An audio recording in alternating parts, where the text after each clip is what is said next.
అందరికీ నమస్కారమండి. తెలంగాణ రాష్ట్ర వ్యాప్తంగా ఉన్న పెన్షన్‌దారులకు రాష్ట్ర ప్రభుత్వం అయితే శుభవార్త అయితే చెప్పిందనమాట. సో, మనకి గత ప్రభుత్వంలో ఆసరా పెన్షన్ కింద, ఈ యొక్క ప్రభుత్వంలో చేయూత పెన్షన్ కింద ఈ యొక్క పెన్షన్ అనేదైతే అందించబోతుందండి. అయితే దీనికి సంబంధించి గాను ఏంటంటే, అసలు ఈ యొక్క పెన్షన్ సంబంధించి డబ్బులు ఎప్పుడు విడుదల చేస్తారన్న దానిపై చాలామంది సందేశం అయితే ఉందన్నమాట. సో, ఈ వీడియోలో మొత్తంగా తెలుసుకుందామండి. సో, ఎవరికి ఎంతెంత విడుదల చేస్తారో ప్రతీదీ కూడాని.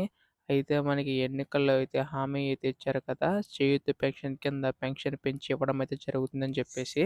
అయితే ఇక్కడ వృద్ధులు, వితంతులకి రూ. 4,000, దివ్యాంగులకి రూ. 6,000 చొప్పున అయితే అందించబోతుంది రాష్ట్ర ప్రభుత్వం అయితే. ఇదొక గొప్ప శుభవార్తనే చెప్పాలి. అయితే ముఖ్యంగా ఇక్కడ చూసుకున్నట్లయితే అసలు నిధులను ఎప్పుడు విడుదల చేస్తారన్న దానిపై చాలామందికైతే సందేశం అయితే ఉందన్నమాట. ఈ వీడియోలో మొత్తంగా తెలుసుకుందామండి. అంతకంటే ముందు కొత్తగా ఎవరైనా మన ఛానల్‌ని చూసినట్లయితే దయచేసి వెంటనే ఛానల్‌ని సబ్స్క్రైబ్ చేసుకోండి. నేను పెట్టే ప్రతి లేటెస్ట్ అప్డేట్ కూడా మీకైతే ముందుగా తెలుస్తది. ఇంకా ఆలస్యం చేయకుండా వీడియోలోకైతే వెళ్ళిపోదాం. అయితే ముందుగా ఇక్కడ చూసుకున్నట్లయితే ఎన్నికల్లో అయితే హామీ అయితే ఇచ్చింది కదా! రాష్ట్ర ప్రభుత్వం అయితే.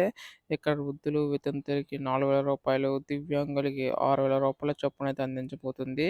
అయితే మీకు ముందు వీడియోలో కూడా చెప్పే ఉంటాను. అదేంటంటే ఏటా మనకి 22,000 కోట్లు అయితే అవసరమవుతాయని చెప్పి రాష్ట్ర ప్రభుత్వం అయితే భావిస్తుందన్నమాట. కేవలం ఈ యొక్క పెన్షన్ సంబంధించికైతే.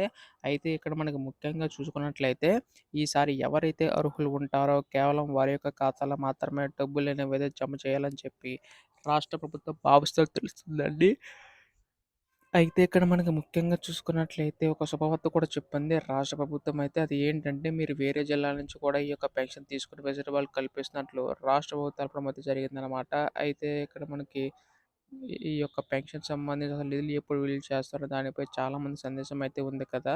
ఇక్కడ రాష్ట్ర ప్రభుత్వం కూడా మనకి ఈ యొక్క నిధులు విడుదల చేయడానికి అయితే ముందడుగులు అయితే వేస్తుందని చెప్పాలి. అందులో మనకి ఈ యొక్క డబ్బులనేవైతే మనకి రేపు ఇళ్లల్లోకి విడుదల చేసే అవకాశం ఉందండి. త్వరలో దీనిపై కూడా అధికార ప్రకటన అయితే రానుందన్నమాట. ఎప్పుడు ఏ అధికార ప్రకటన వచ్చినా మీరు ముందుగా తెలుసుకోవాలనుకుంటే దయచేసి వెంటనే ఛానల్ అయితే సబ్స్క్రైబ్ చేసుకోండి.